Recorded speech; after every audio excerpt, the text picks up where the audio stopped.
So beautiful here, isn't it? Let me give you a little glimpse this away. Can you see the bridge? A little creek with the autumnal leaves, gold and yellow and crimson, and the sun coming up through the trees.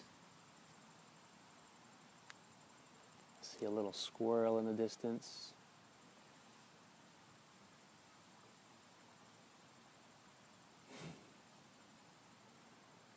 So let's just take a couple moments to really be here together, to be present together.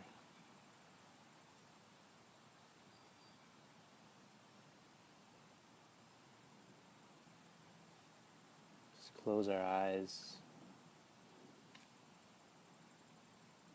Pay attention to the breath. Slow, deep breaths to the bottom of the stomach. Letting go of everything that's come before this moment, right now.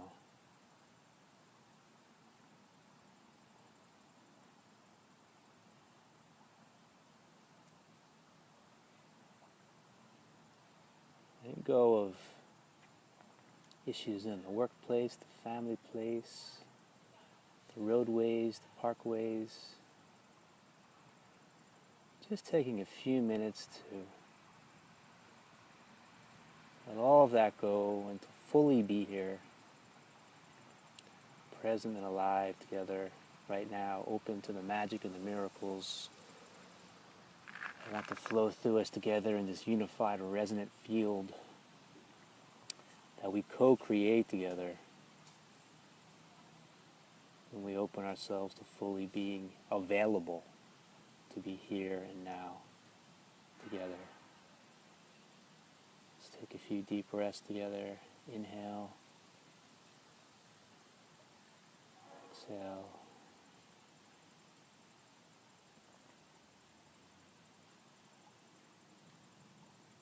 Inhale. Exhale. Inhale. Exhale. Two more. Inhale. Exhale. One more deep breath. Inhale. Exhale. When you're ready, open your eyes with fresh, innocent eyes as if you're seeing life for the first time. Just take a few moments to look around the space in silence. Notice if things feel more alive, colorful, vibrant, present, here now. There's really no better place to be than in here and now, which is interesting. I was in Mexico, as a lot of you know, this past week, and I was really struck observing the culture when I'd be in line, waiting in line in the grocery store, I'd be in traffic, or observing security guards watching a important building, a resort or something. So I'm observing also the waiters, waitresses. So I'm observing people waiting, waiting in line, waiting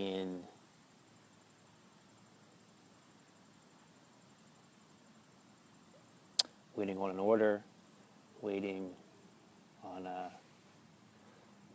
bad guys to come at a building. And there's this depth of relaxed stillness that I noticed that was present. And I'm observing this, And it's interesting because patience has never been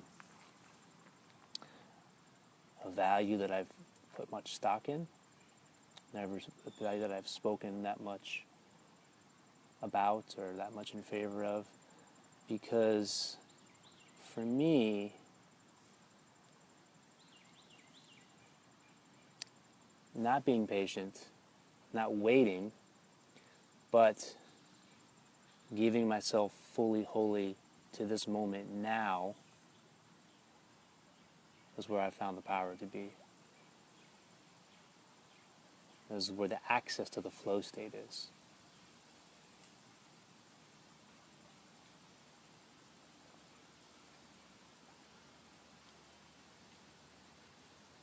However, my journey the last couple weeks allowed me to see patience in a different way, to redefine the perception of patience. So what I noticed when I was observing the Mayan people and the Mexican people, noticing them in line, noticing them waiting on a table, noticing them in traffic, and there's this lack of anxiousness, there's this lack of stress, there's this contentment and quietude, relaxed presence. And what I realized is they're not waiting. They're not waiting. They may be in line, they may be asking for an order at a table, they may be in traffic, and there may be a big line, right? They may be in the back of the line, but they're not waiting. There's not the presumption that when you get to the front of the line to check out, your life is going to be any better than it is when you're in the back of the line. You're in traffic, there's not the presumption that your life is going to be any better when you get through the traffic than it is in this moment right now. You may be waiting on an order. There's no presumption that when you get the order, your life will be any better than when and where you are in this moment now. So then, there's a recognition and the realization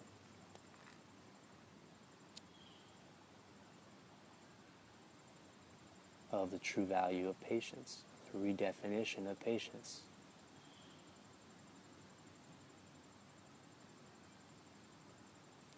Where I used to look at patience as waiting for something of higher value in the future, and there was perception of, well, why wait for something of higher value in the future when you can access in this moment? You can access the value of the stars and the cosmos and the heavens and the gods and goddesses and the angels in this moment right now.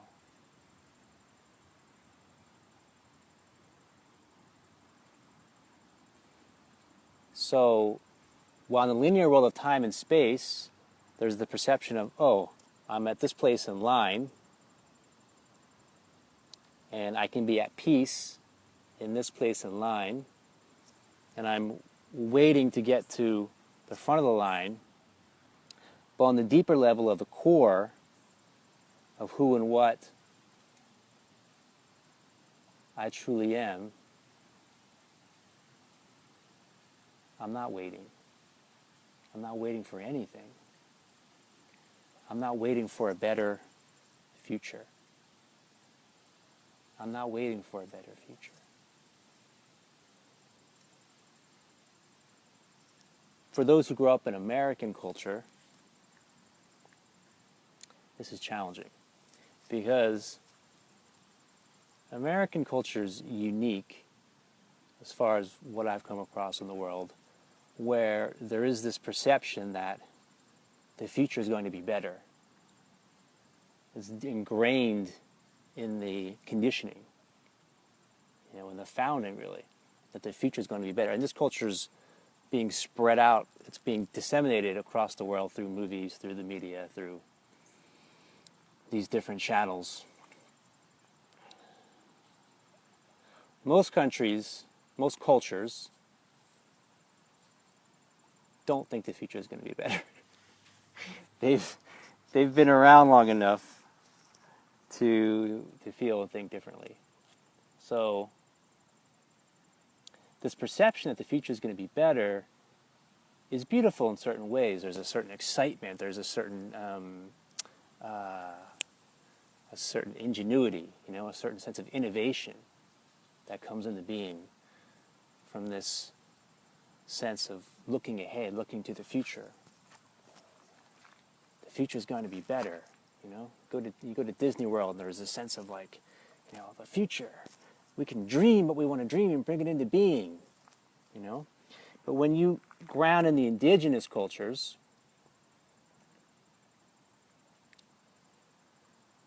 and you spend time with indigenous people,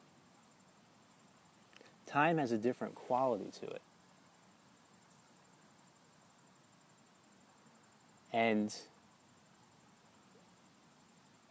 a thousand years is the blink of an eye, And worlds can appear and disappear, and universes can arise and fall. And kind of this sense of the expansion of time that's more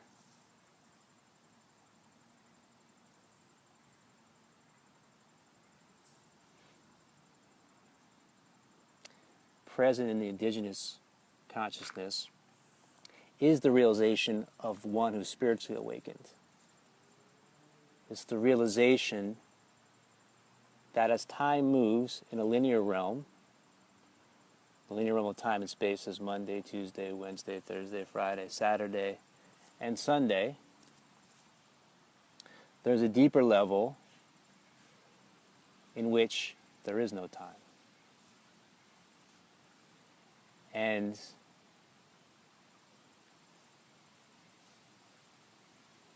this recognition, this realization liberates you from suffering.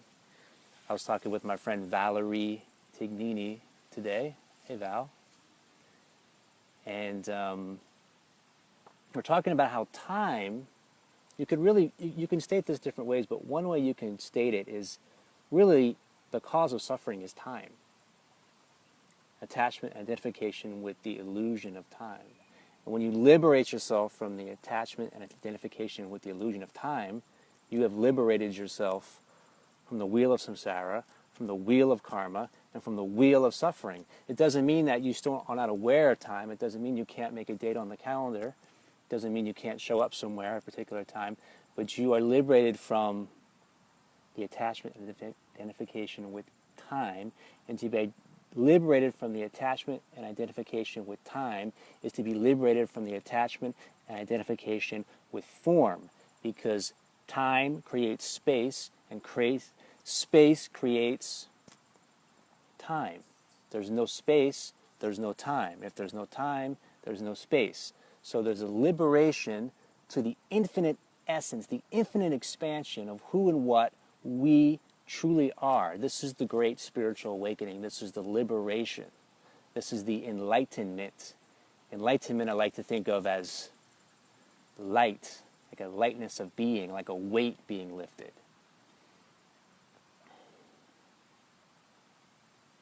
This is the great emancipation, to liberate yourself from the world of physical matter and form, and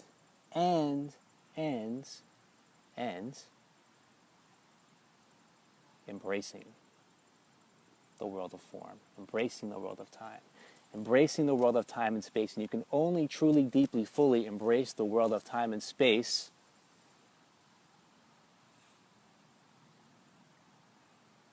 when you recognize that the true essence, the infinite essence of who and what you truly are is not of the world of time and space. Jesus said to be in the world but not of it.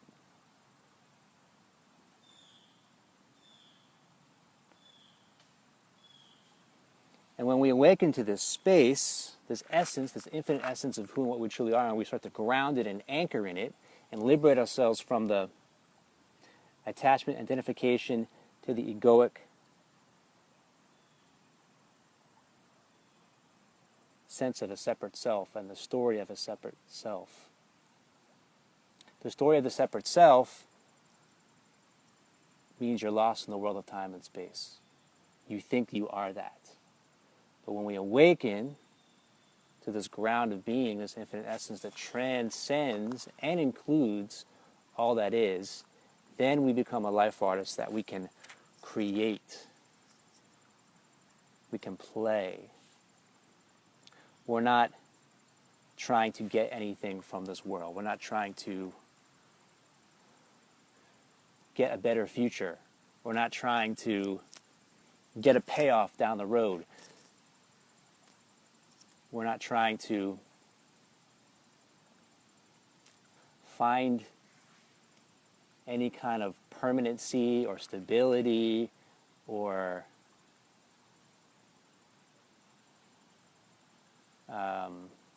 sustained fulfillment in the world of time and space. We find the recognition of who and what we truly are, and we find our sense of inner peace, we find our sense of spiritual liberation, in other words, freedom. We find our space of unconditional love. We find the true sense of empowerment in the recognition and realization of who and what we truly are now. And the absolute now that transcends the movement of time and space.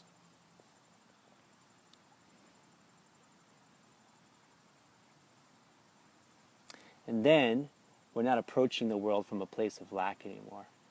We're approaching the world from a place of overflowing. Like, wow, oh my gosh, it's so overflowing. It's so,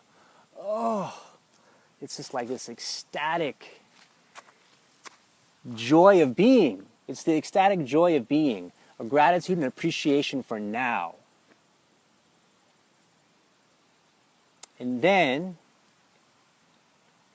it's like being reborn, and things flow and move, and the flow state, in a way like you're plugged into the source, you're plugged into the universal creative intelligence. So let's just breathe all that nowness in for a moment.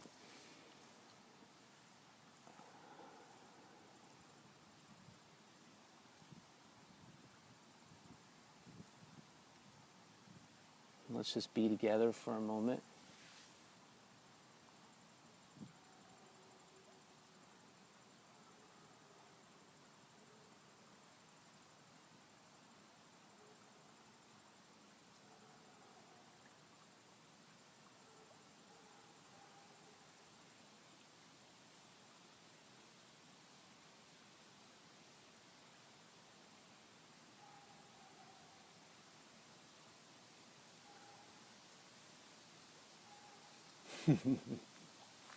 Thank you so much for being here. Check out the links to plug in deeper if you're interested in personal coaching session packages. There's some retreats coming up in California, in Northern California, over the next few weeks. Books are available, The Big Glow and The Wow, The Now. You can make a donation to help support disseminating this information to a wider audience. I wish you a beautiful rest of your day, and I will see you in the next.